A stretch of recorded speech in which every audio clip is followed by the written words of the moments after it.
Bien, bienvenidos una vez más y bienvenidas todas las personas que se unen a nosotros en línea. Vamos a continuar con esta serie que estamos atravesando que se llama Preguntas Difíciles. Bien, la semana pasada Emilio contestó la pregunta ¿cómo nos habla Dios? Y si estuvieron por aquí y se acuerdan, porque luego nos habló de varias formas diferentes en las que Dios se comunica con nosotros.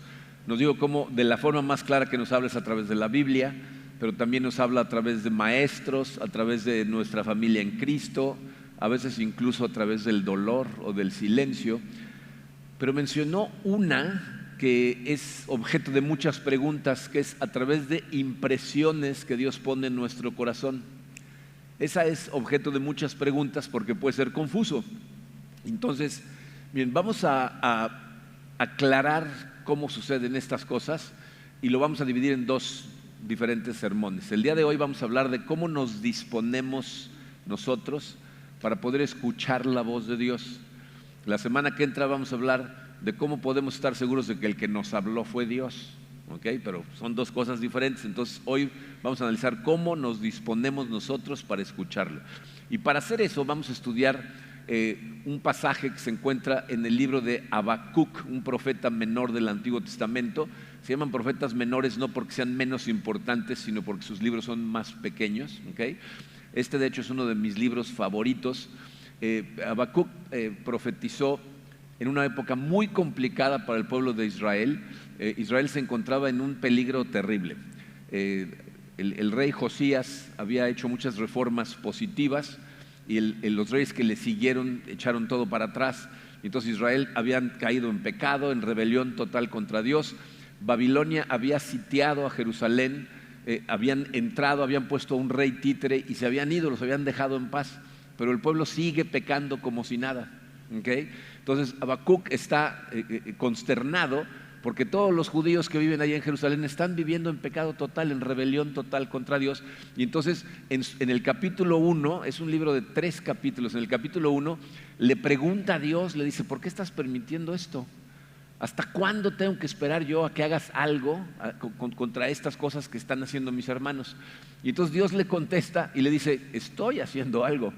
De hecho voy a traer a Babilonia de regreso para que ahora sí arrasen con todo y mis hijos de Israel aprendan la lección. Entonces la respuesta lo consterna todavía más y dice, ¿cómo es posible que vayas a usar a un pueblo más pecador que nosotros para venir a enseñarnos una lección?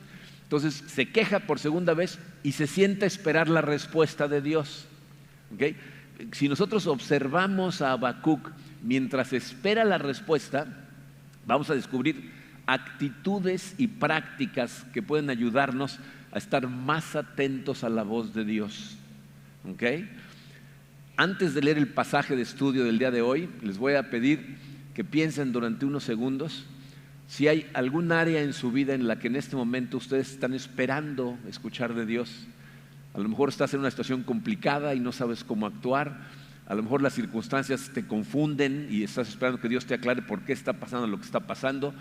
Cualquiera de esas que sea, trata de traerla a tu mente y vamos a aplicar lo que aprendemos el día de hoy para tratar de recibir de Dios dirección. Voy a leerles Habacuc capítulo 2, versículos 1 al 3. Dice así: Subiré a mi torre de vigilancia y montaré guardia. Allí esperaré hasta ver qué dice el Señor y cómo responderá a mi queja. Entonces el Señor me dijo, escribe mi respuesta con claridad en tablas para que un corredor pueda llevar a otros el mensaje sin error. Esta visión es para un tiempo futuro. Describe el fin y este se cumplirá. Aunque parezca que se demora en llegar, espera con paciencia porque sin lugar a dudas sucederá, no se tardará. Vamos a ponernos en manos de Dios. Padre, te agradecemos con todo el corazón, como lo hacemos siempre, por el amor que nos has mostrado en tu Hijo Jesucristo. Sabemos, Señor, que estamos aquí en esta tierra después de haberte conocido, después de que tú nos encontraste y nos salvaste, para vivir para tu gloria. Y muchas veces conocer cuál es la voluntad que tienes para nosotros, la guía que quieres darnos, la dirección que debemos seguir es confuso. Y por eso te pedimos el día de hoy, Señor, que tú abras nuestros ojos espirituales para aprender de tu Hijo Habacuc cómo podemos disponer nuestro corazón para que tú puedas comunicarte con nosotros de forma clara. Ayúdanos, Señor, queremos escuchar tu voz y queremos que tu voz nos transforme. Así es de que nos ponemos en tus manos en el poderoso nombre de tu Hijo Jesucristo. Amén. Entonces la pregunta del día de hoy es ¿cómo disponernos para escuchar la voz de Dios?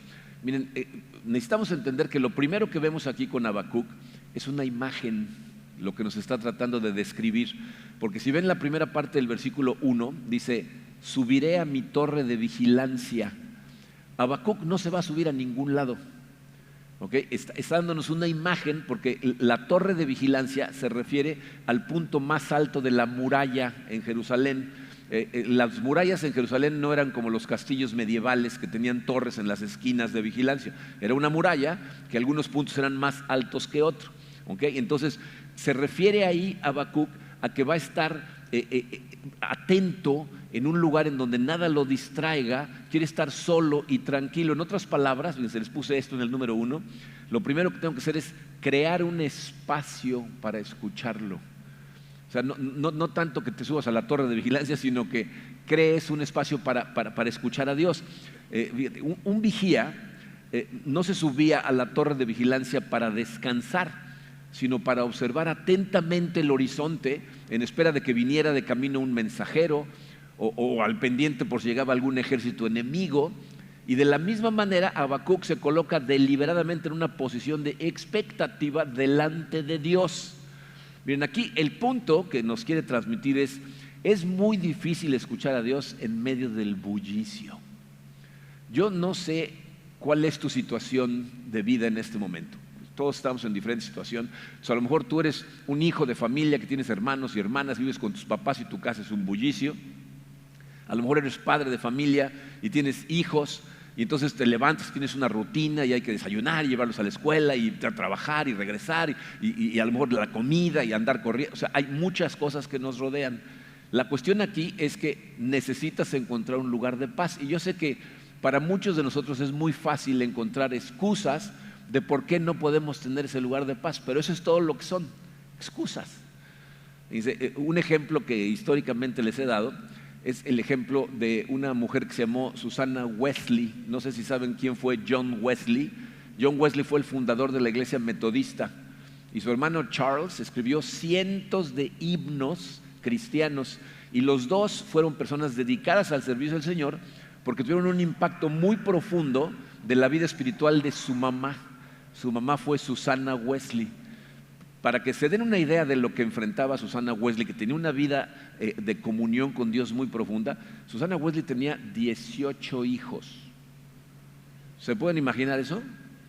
Y en filita, ¿no? Porque así es como los tenían, ¿no? No sé cuántos hijos tengas, pero te aseguro que no son 18, ¿no? ¿Saben qué hacía Susana Wesley? Todos sus hijos conocían su vida de oración y entonces ella les decía, me voy a entrar en comunión con Dios, y se tapaba la cabeza con su delantal. Y los 18 hijos sabían que si alguien la interrumpía, la pena podía ser de muerte, ¿no? O sea, ay del que me interrumpa, ¿no? Aquí, miren, lo que estoy tratando de decir es, no importa cómo le hagas, lo importante es que lo hagas. Un tiempo a solas con Dios no va a suceder solo, no va a suceder por casualidad, es algo que tienes que hacer a propósito. O sea, a lo mejor encuentras tu tiempo de comunión con Dios mientras te bañas. A lo mejor puedes salir a caminar alrededor de tu casa o subirte a la azotea. Bueno, con este calor, quién sabe, ¿no? Pero puedes subirte a la azotea. Si tienes el privilegio de tener un cuarto para ti solo, encerrarte en tu cuarto. Entonces, ¿cuál es el ejemplo que nos da Jesucristo? Lucas lo registra en el capítulo 5, versículo 16, dice, él, hablando de Jesucristo, por su parte, solía retirarse a lugares solitarios para orar. Solía. O sea, era su costumbre, frecuentemente se alejaba de todo el mundo, se separaba de todo el bullicio y entraba en comunión con su Padre. Entonces, si Jesús, que era Dios hecho hombre, necesitaba un espacio para tener comunión con Dios, imagínate tú y yo. Pero ¿saben qué es lo peor del caso? Que nosotros solos somos los que nos rodeamos de bullicio. Piensa en lo que hacemos, te subes al coche y prendes el radio. Llegas a tu casa, prendes la televisión. Veo a la gente que sale a caminar o a correr y traen sus audífonos oyendo música. ¿no? Incluso yo, hay veces cuando Karina tiene algún desayuno o algo, me voy a desayunar a algún lugar con mis libros de estudio, la música y la cantidad de televisiones que ponen en los restaurantes lo hacen prácticamente imposible, ¿no? Por eso Jesucristo nos da consejos específicos acerca de nuestro tiempo de oración. En Mateo capítulo 6, versículo 6, Jesús enseñándonos cómo orar dice: pero tú, cuando te pongas a orar, entra en tu cuarto, cierra la puerta y ora a tu Padre que está en lo secreto. Así tu Padre, que ve lo que se hace en secreto, te recompensará. O sea, Él no está asumiendo que todo el mundo tiene un cuarto. En esa época nadie tenía cuartos, ¿no? Las casas eran muy chiquitas. Lo que te está diciendo es: enciérrate en algún lugar solitario. Miren, ¿saben qué he notado? Y a lo mejor eres consciente de esto. Oramos totalmente diferente cuando estamos a solas con Dios que si alguien más nos está escuchando. ¿Lo han notado? ¿Alguna vez han estado en grupo y alguien dice: a ver, tú ora? Y en lugar de ponerte en comunión con Dios, estás pensando en qué palabras rimbombantes utilizar para impresionar a todos los demás, ¿no? Estás más concentrado en qué decir que en la oración. Entonces Jesucristo dice: no, enciérrate, crea un espacio para Dios. Eso es lo primero que demos. Lo segundo, continúa el versículo 1, dice: y montaré guardia. O sea, Habacuc se pone a sí mismo como un vigía, pero espiritual. Entonces, los que nos demuestra Habacuc es que no tiene una simple curiosidad por qué va a decir Dios. Número 2 en su programa dice: debo tener un deseo real de escuchar su voz. O sea, Habacuc tiene un deseo apremiante por recibir lo que Dios le va a contestar. Y este es un tema que en la Biblia se repite consistentemente. Dios le habla a la gente que realmente desea escucharlo. Entonces, yo te haría una pregunta que tienes que contestar a ti mismo. ¿En verdad deseas escuchar a Dios en todo momento? O sea, consistentemente durante tu día lo que quieres es recibir de Dios. ¿Y por qué quieres escuchar de Dios? ¿Para qué? Les voy a decir por qué esto es tan importante. Miren, uno de los mejores ejemplos que tenemos de un ser humano con fallas como nosotros, que tenía una comunión profunda con Dios, fue el rey David, el segundo rey de Israel. Si tú estudias los salmos que escribió David, vas a ver un patrón de comportamiento en sus oraciones. Me puse a buscar esta semana, encontré más de 35 diferentes instancias en las que David le está rogando a Dios que lo permita acercarse a él para escucharlo directamente. Obviamente no les puse 35 versículos en su programa, pero les puse uno que nos da una idea muy clarita de lo que está tratando de hacer David. El Salmo 25, versículos 4 y 5 tienen 4 palabras clave. Fíjense lo que dice David: muéstrame la senda correcta, oh Señor, señálame el camino que debo seguir, guíame con tu verdad y enséñame, porque tú eres el Dios que me salva. Oigan esto: todo el día pongo en ti mi esperanza. O sea, durante todo el día mi esperanza está puesta en ti. Pero aquí lo profundo de David es que no nada más quería escuchar de Dios. Fíjense lo que dice él mismo en el Salmo 40, versículo 8: me agrada, Dios mío, hacer tu voluntad, tu ley la llevo dentro de mí. O sea, David no nada más quiere saber qué opina Dios, quiere que le diga qué hacer para hacerlo. Está dispuesto a obedecer antes de que Dios le diga lo que le va a decir. Y esa es una lección que vemos en la Biblia consistentemente. Dios no le habla a personas que le piden dirección, no dice: Señor, dime qué hacer, y les dice: lo voy a pensar, ¿no? Lo voy a considerar a ver si es lo que yo quiero hacer. No, son personas que desde antes tienen un corazón dispuesto y dicen: dime qué tengo que hacer porque eso es lo que quiero hacer. ¿Por qué esto es tan importante? Miren, en la Biblia Dios le llama a David un hombre conforme a su propio corazón. De hecho, esta es otra de las preguntas que nos mandaron. ¿Por qué Dios le llama a David un hombre conforme a su propio corazón cuando David fue un pecador y yo a lo mejor cometo menos pecados que él, pero a mí me tachan de peor pecador y a David le echan porras en la Biblia? ¿Por qué Dios le llama a un hombre conforme a su propio corazón? Evidentemente no era perfecto, fue un adúltero, fue un asesino, pero les voy a decir por qué. Porque David no nada más quería conocer la voluntad de Dios, sino siempre lo que quería era hacerla. En 1 Samuel capítulo 13, no está en su programa, si les interesa investigar, apúntenlo por ahí, pero en 1 Samuel 13, en el versículo 14, el profeta Samuel le dice al primer rey de Israel, que fue el rey Saúl, ¿por qué Dios lo va a destituir? Le dice: porque no le obedeces, porque no haces lo que él te pide.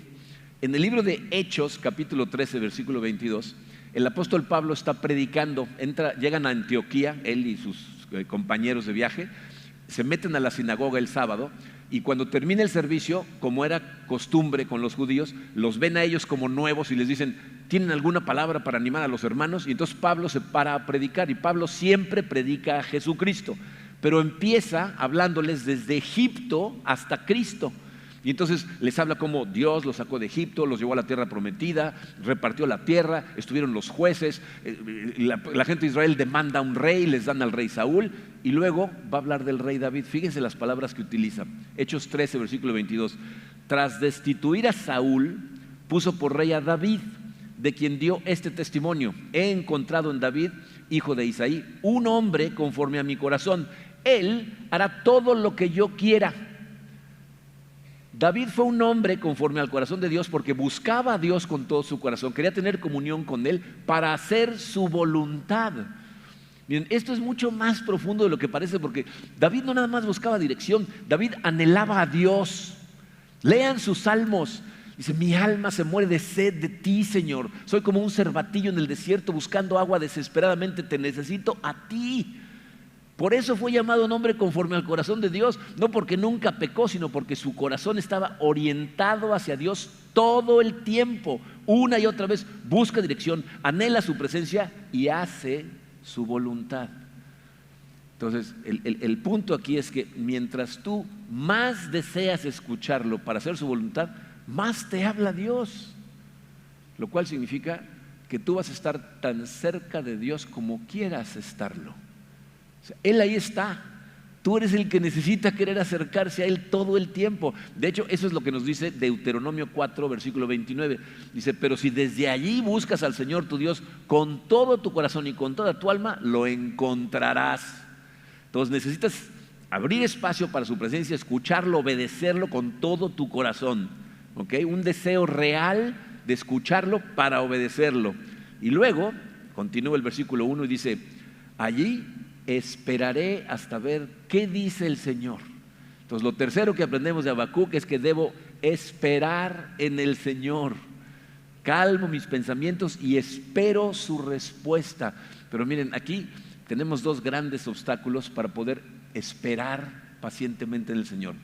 El primer obstáculo que tenemos es por culpa de la vida que vivimos moderna, las prisas. Vivimos todo el tiempo de prisa. La gente pone el despertador para pararse justo a tiempo para salir corriendo y que le alcance el justo tiempo para llegar a trabajar y para salir corriendo. O sea, no vivimos con margen, todo el tiempo estamos corriendo. Entonces, si tú todo el tiempo tienes prisa, ¿sabes lo que haces con el tiempo de Dios? Lo sacas de tu agenda. De hecho, lo que le das es las sobras. Si te da tiempo, se lo das al Señor. Entonces, imagínate, la persona que según él o ella va a tener su tiempo con Dios en la mañana, pero anda corriendo a toda velocidad y ya se tiene que decir, bueno, le voy a dar mi tiempo a Dios. Señor, dame dirección para hoy. Tienes 5 minutos, empieza. ¿No? ¿Tú crees que así va a funcionar? Dios, fíjate, la Biblia nos muestra que lo que Dios espera es ser el centro de tu vida. O sea, que todo en tu vida gire alrededor de Él. ¿Cómo demuestras que alguien o algo es el centro de tu vida? Le asignas tiempo primero. O sea, le das prioridad y le abres un espacio antes de agendar otras cosas. Dios le habla a las personas que se toman el tiempo de escucharlo. Entonces, primer obstáculo, las prisas.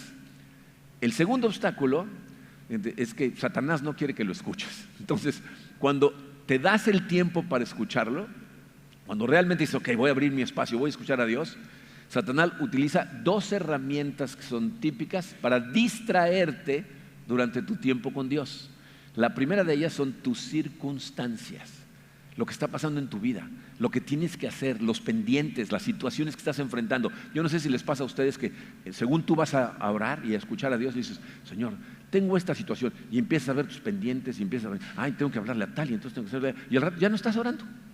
Ya estás analizando todos tus pendientes y qué le vas a decir a la persona, y ya te imaginas la conversación y te está interrumpiendo tu tiempo de oración con Dios. No vas a tener tiempo luego de escucharlo porque nada más estás pensando en tus pendientes. Si eso te sucede, te voy a decir cuál es la solución. Detente, abre tu agenda y apunta tus pendientes. Sácalos de tu corazón. Los pendientes no escritos te atacan. no te permiten concentrarte en lo que Dios te va a decir. Entonces, escríbelos. Entonces, por un lado, circunstancias. Lo otro que utiliza, ¿sabes qué es? Tu conciencia. Si hay cosas que están mal en tu vida, en el momento que trates de escuchar a Dios, Satanás te va a empezar a decir, sí, pero hiciste esto, y así, tampoco crees que te va a hablar, y te sientes culpable. Si eso te sucede, una de dos. A lo mejor en ese momento lo que tienes que hacer es detenerte, confesarle a Dios, decirle, sí, Señor, caí en esto, te pido perdón, me arrepiento, quiero cambiar mi dirección, ahora ayúdame. Lo sacas de tu corazón. Y si tú ya hiciste eso, si ya lo confesaste, si ya se lo dijiste a Dios, ya te perdonó, entonces lo que tienes que hacer es recordar la gracia de Dios. Acuérdate que Dios no te ama por tu carácter, te ama por el suyo. Estás concentrado en tus pecados en lugar de en su amor. Entonces, elimina esas cosas para que puedas esperar correctamente. Ahora, ¿cómo esperamos correctamente? Vean el versículo, Salmos 37, versículo 7. Dice, guarda silencio ante el Señor y espera en Él con paciencia. Esas dos palabras, guarda silencio, en hebreo es una sola palabra, es la palabra dom en hebreo, y significa descansar confiadamente. Es decir, no está hablando simplemente de no hablar.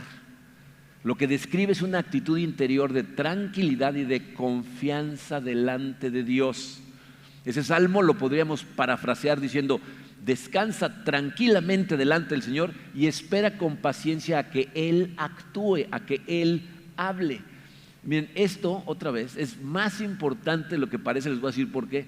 Porque un corazón inquieto rara vez está atento. Rara vez escuchamos a Dios cuando nuestro corazón está inquieto. No porque Dios no te pueda hablar, sino porque la ansiedad no te deja prestar atención. Y esto, fíjense, seguro es algo que han experimentado aquí en la tierra con otras personas. A mí me pasa con mi esposa Karina. Hay veces que estamos trabajando y entonces saco el teléfono y vemos la agenda y aprieto cosas, dejo el teléfono y me empieza a hablar de algo y me empieza a decir cosas. Y de reojo veo que entra un mensaje al teléfono, ¿no? Entonces, volteo a ver y veo que es el banco, o es uno de mis hijos que me mandó un mensaje, o Emilio que me mandó un mensaje, y entonces empiezo a pensar, ¿qué pasó? ¿Por qué me manda mensaje? Si yo no he hecho ningún cargo en el banco, ¿por qué hay un cargo en el banco? Todos esos pensamientos. ¿Ustedes creen que estoy escuchando a Karina? ¿Y ustedes creen que Karina no se da cuenta? Me dice, ¿qué está? Deja de ver el teléfono, pon atención, ¿no? Ojalá Dios pudiera darnos un zape cuando estamos con eso, ¿verdad? Para que le pusiéramos atención. ¿Verdad? Un corazón inquieto no te deja prestar atención. Entonces, fíjense, 4 consejos para escuchar correctamente, para esperar en el Señor correctamente. No están en su programa, así es de que tomen nota. Dice, ¿cómo esperamos? Para empezar, relajados físicamente. Tu mente y tu cuerpo físico están interconectados. Si tú estás tenso físicamente, difícilmente vas a poner atención. Entonces, primero, relájate. A lo mejor aprende a hacer ejercicios de respiración, ¿no? Para que te tranquilices físicamente. Entonces, primero es externo, tranquilizas tu cuerpo. Luego, silencio mental. O sea, no nada más no hablar. ¿Se dan cuenta que su cerebro todo el tiempo les está hablando? ¿Sí te das cuenta? Ahorita te está hablando. De hecho, hay cosas que dije hace un ratito y ni las oíste porque te estaba hablando tu cerebro. Estás poniendo atención a lo que te dice tu cerebro. Entonces dile, cállate, déjame poner atención. ¿No? Y lo mismo tenemos que hacer cuando estamos esperando en el Señor. Si tu cerebro te empieza a interrumpir, tienes que tranquilizarlo. Miren, esto es algo que yo le llamo la tormenta interior.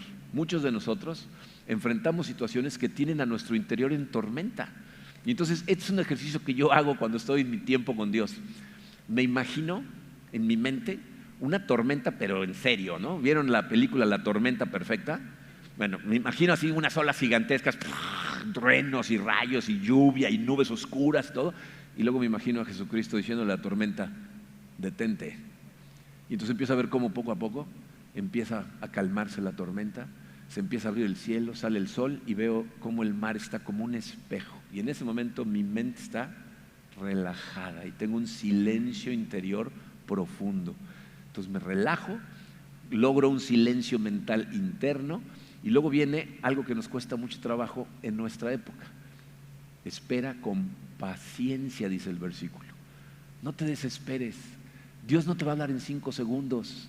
O sea, necesitas esperar. Miren, esto es un problema porque estamos acostumbrados por la tecnología que tenemos a tener una atención muy cortita. Por eso lo más popular hoy en día son reels de menos de 30 segundos. Porque si está más largo,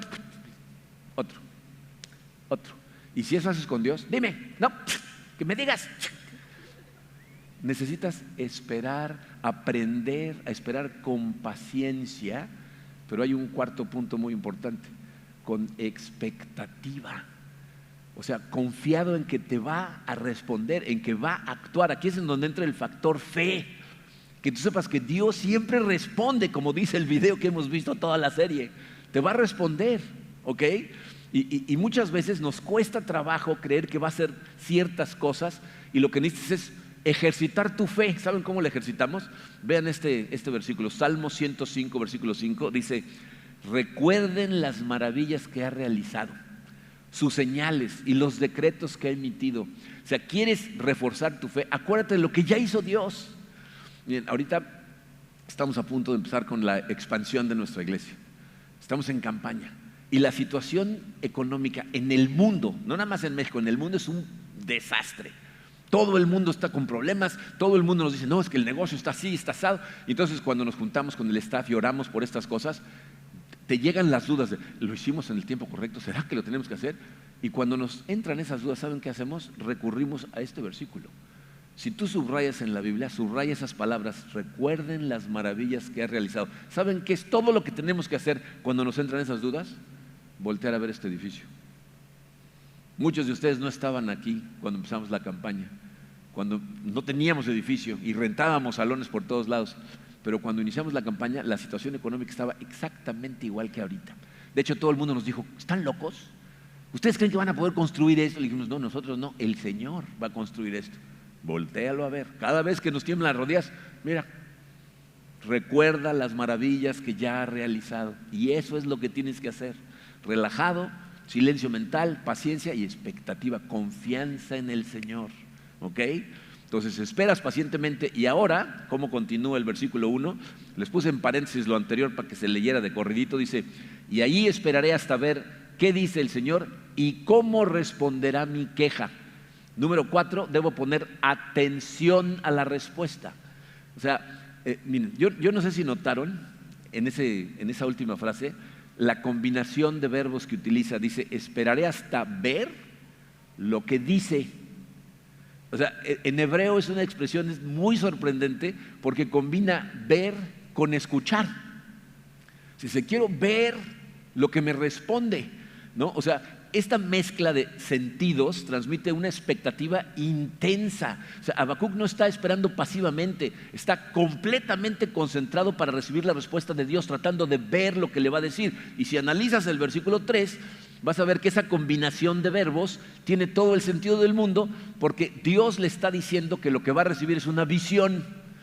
Vean el inicio del versículo 3, dice, esta visión es para un tiempo futuro, describe el fin y este se cumplirá. Entonces Dios le está diciendo, lo que te va a llegar es una visión. Entonces Habacuc dice, estoy esperando a ver lo que me va a decir, porque viene en forma de visión.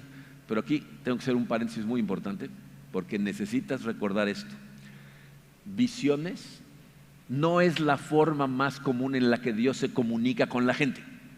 Hay personas que quieren ser muy espirituales, que todo lo que quieren recibir son visiones de Dios. Aunque algunos personajes en la Biblia, tanto en el Antiguo como en el Nuevo Testamento, recibieron visiones de Dios, la gran mayoría de los personajes nunca recibieron una visión de Dios. Ni siquiera la mayoría de los discípulos ni de sus apóstoles. Por eso Emilio de lo que habló fue de impresiones en nuestro corazón. Dios pone convicciones en tu corazón, a veces pone cargas acerca de algo o de alguien que te está empujando hacia ese lugar, ¿no? A veces pone imágenes mentales y a veces realmente nos da una visión. Pero la Biblia no nos enseña a buscar visiones, nos enseña a buscar a Dios, a pedirle sabiduría, a pedirle dirección, que obtenemos generalmente meditando en su palabra. En ningún lado en la Biblia dice, trata de visualizar algo para que Dios te hable. En ningún lado, Por eso la semana que entra vamos a ver cómo podemos reconocer la voz de Dios. Acuérdate, no todos somos gente visual. Recibimos información de 3 diferentes formas: visuales, auditivos, kinestéticos, sentimos, ¿no? ¿Cómo te va a hablar Dios? ¿Cómo te hizo? O sea, no te preocupes, Él sabe cómo se va a comunicar contigo. Pero de lo que tienes que ser consciente es de dos cosas por parte de Dios. Dios quiere que le pidas dirección de forma específica. Más de 20 veces en el Nuevo Testamento nos dice que le pidamos. Y de forma muy específica en Santiago 1:5, fíjense lo que dice Santiago. Si a alguno de ustedes le falta sabiduría, o sea, la capacidad para tomar decisiones correctamente, pídasela a Dios y Él se la dará, pues Dios da a todos generosamente sin menospreciar a nadie. O sea, mientras más específico mejor, porque eso ayuda a fortalecer tu fe. ¿No? Cuando Dios responde de forma específica, te das cuenta que te está respondiendo. Entonces, por un lado, quiere que pidas dirección y por el otro, quiere que esperes con la fe de que te va a contestar. Este versículo se nos pasó ponerlo en el programa, pero va a aparecer aquí en la pantalla. Es lo que sigue de Santiago 1:5, es Santiago 1, versículos 6 y 7. Dice, pero que pida con fe, sin dudar, porque quien duda es como las olas del mar, agitadas y llevadas de un lado a otro por el viento. Quien es así, no piense que va a recibir cosa alguna del Señor. ¿Cuántas veces le pedimos a Dios por un lado diciendo, Señor, esto, y por el otro pensando, sí, man, me lo va a dar, ¿no? O sea, si tú ya estás dudando desde el principio, cuando tú confías en que Dios va a responder, lo estás halagando, le estás diciendo, tengo toda mi confianza puesta en ti. Entonces, espero la respuesta con fe. Y luego cuando responde, fíjate lo que dice Habacuc 2, versículo 2. Entonces el Señor me dijo, escribe mi respuesta con claridad en tablas para que un corredor pueda llevar a otros el mensaje sin error. Y dice, la lección es esta, debo llevar un registro de las respuestas que recibo de Dios. Lleva un registro de lo que Dios te va diciendo. Miren, este es uno de los mejores consejos que les puedo dar para su crecimiento espiritual en relación a su vida de oración y a su tiempo de comunión con Dios. Sientes que tus oraciones no te están llevando a ningún lado, que no llegan más que al techo, empieza un diario espiritual. Empieza a registrar todo lo que sucede en tu relación con Dios. Esto lo que va a hacer es va a refrescar tu vida de oración. Miren, hay dos métodos que pueden utilizar que son poderosísimos. Uno es escribir tus oraciones en un lado de la hoja y dejar una columna en blanco para que ahí puedas poner fechas cuando te contesta y qué es lo que te contesta, qué sucede con tus oraciones. Otro método es escribir los sucesos que enfrentas en tu vida y dejar un espacio abajo o al lado para que cuando aprendas la lección que proviene de ese suceso, la escribas ahí y pongas, esto sucedió y aprendimos esto y nos enseñó esto y respondió de esta manera y después resulta que estaba yo muy preocupado, pero lo que sucedió fue esto. Bien, ¿no saben cómo ir a tus diarios espirituales de hace años? Te hace darte cuenta cómo Dios ha respondido oraciones de forma poderosísima. Cuando estábamos escribiendo este mensaje, yo me puse a ver diarios espirituales que tengo de hace 10, 15, 20 años y encontré una de mis oraciones que decía, espero que mi hija Catrina encuentre un hombre de bien, ¿no? Hoy está casada y dirigiendo el grupo de jóvenes con su marido. Digo, esa respuesta fue maravillosa, ¿no? Y ahí está, o sea, te fortalece tu fe escribir. Y si lo haces, ¿sabes qué vas a hacer? Yo le pregunté una vez a Catrina, ¿qué quieres que te deje cuando me muera de lo que tengo? Porque no tengo nada, ¿no? Me dijo, todos tus diarios y todos tus libros. Puedes dejar un legado espiritual para tus hijos. De hecho, hay gente que dice, no, pero escribir tus oraciones no es correcto porque deben ser más espontáneas. Imagínate si David no hubiera escrito sus oraciones. No tendríamos medio libro de Salmos, ¿no? Si todos los demás autores no hubieran escrito, son oraciones cantadas que escribía David, que fueron escritas específicamente para las siguientes generaciones. Miren lo que dice el Salmo 102, versículo 18. Que esto quede escrito para las generaciones futuras, para que alaben al Señor los que aún han de nacer, para que ellos puedan voltear hacia atrás y ver lo que el Señor ya hizo. Este es un hábito poderosísimo que te ayuda a madurar espiritualmente cuando regresas y los relees. Entonces, lleven un registro. Hay una última acción que hace Habacuc, que no es parte de los versículos 1 a 3 del capítulo 2, pero es lo que hace justo después de recibir la respuesta de Dios. Es el número 6 en su programa, dice, debo alabar al Señor sin importar cuál sea su respuesta. Debo de alabar al Señor. Esto lo vemos en el capítulo 3, que por cierto es uno de los pasajes más hermosos de todo el Antiguo Testamento, porque nos muestra algo que pasa en el corazón de una persona cuando su vida de oración es la correcta. Habacuc tiene un cambio total en su corazón. Si leen el libro, que es cortitito, son 3 capítulos, el capítulo 1 son quejas de Habacuc, exigiéndole a Dios que le conteste. Pero para el capítulo 3 ya transformó su corazón. Hay una transformación en el corazón de Habacuc, que es lo mismo que sucede contigo si tienes esa comunión con Dios. Fíjense lo que dice en los versículos 17 al 19 del capítulo 3. Aunque las higueras no florezcan y no haya uvas en las vides, aunque se pierda la cosecha de oliva y los campos queden vacíos y no den fruto, aunque los rebaños mueran en los campos y los establos estén vacíos, aún así me alegraré en el Señor, me gozaré en el Dios de mi salvación. El Señor soberano es mi fuerza, Él me da pie firme como al venado, capaz de pisar sobre las alturas. Lección: debo de alabar a Dios sin importar lo que responda, sin importar las circunstancias, porque Dios es bueno siempre. Para con sus hijos, para los que lo amamos, los que queremos obedecerlo, siempre hace que todas las cosas funcionen para bien. Entonces debes de preguntarte, ¿así es como veo a Dios? Bien, estas cosas son fundamentales. Tu manera de orar muestra el tipo de relación que tienes con Dios. Es una relación de dependencia, en donde realmente estás diciendo: yo te necesito, Señor, dependo de ti, tú eres mi fortaleza, tú eres todo para mí. Esa es la relación que tienes. Porque si no, lo que le estás diciendo es que no lo necesitas, que tú puedes solo. De hecho, fíjense, el siguiente versículo después de nuestro pasaje de estudio, Habacuc 2, versículo 4, dice: mira a los orgullosos, confían en sí mismos y sus vidas están torcidas. Las personas orgullosas son las personas que piensan que no necesitan a Dios. Dice: y sus vidas están torcidas. Pero fíjate cómo termina: mas el justo por su fe vivirá. ¿Le suena familiar esa frase? El apóstol Pablo repite esa frase en el Nuevo Testamento una y otra vez: el justo vive por fe en Dios, por confianza en Dios, por su necesidad de Dios. No sé en qué pensaste al principio del mensaje cuando te dije: piensa en un área que en este momento estés enfrentando. Y ahora pregúntate: ¿así me estoy acercando al Señor con respecto a esa área? ¿Con la confianza de que me va a contestar y lo que conteste está bien? Aquí Habacuc ya nos mostró cuáles son las actitudes, cuáles son las prácticas. Hace bastantes años prediqué todo el libro de Habacuc aquí en la iglesia. Y me acuerdo de una persona que se acercó y me dijo: oye, sí, pero Habacuc era un profeta. Dios le hablaba directamente a él. Yo no soy profeta. Si eso piensas, no has entendido el evangelio de Cristo.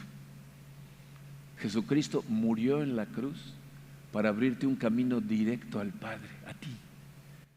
Tú y yo tenemos acceso directo a Dios, y Dios ya no necesita profetas para hablarnos a nosotros. Nos habla a través de su Hijo Jesucristo, que dio su vida para que tú y yo tuviéramos acceso.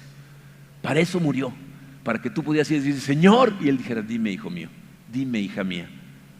Entonces ve a Él con esa seguridad, porque para eso Cristo abrió ese camino, para que tú puedas escuchar directito de Él. Vamos a orar. Señor, ¿cómo podemos agradecerte todas estas cosas? Sé, Señor, que para nosotros a veces es confuso y realmente estamos rodeados de tanta distracción y tanto bullicio que pensamos que no nos hablas cuando tu palabra nos dice que nos estás tratando de hablar todo el tiempo. Necesitamos de tu ayuda, Señor. Ayúdanos a orientar nuestro corazón hacia ti, a ser conscientes de la necesidad que tenemos de ti, de tu guía, de tu sabiduría, de tu corrección, de tu enseñanza. Ayúdanos a tener un corazón que esté siempre orientado, humillado ante ti, Padre, y queremos agradecerte de antemano, porque sabemos que tú siempre cumples tus promesas y en tu palabra nos dice que tú nos escuchas, tú nos respondes y todo lo haces para nuestro bien. Ayúdanos, Padre, a aprender a recibir de ti, a ponernos en el lugar en donde puedes hablarnos y permitirte hablar, Señor, para que tu palabra tenga un impacto profundo y nos transforme. Nos ponemos en tus manos, Señor, que son las únicas manos que vale la pena ponerse en ellas en todo el universo. Gracias, Señor, en el poderoso nombre de tu Hijo Jesucristo. Amén.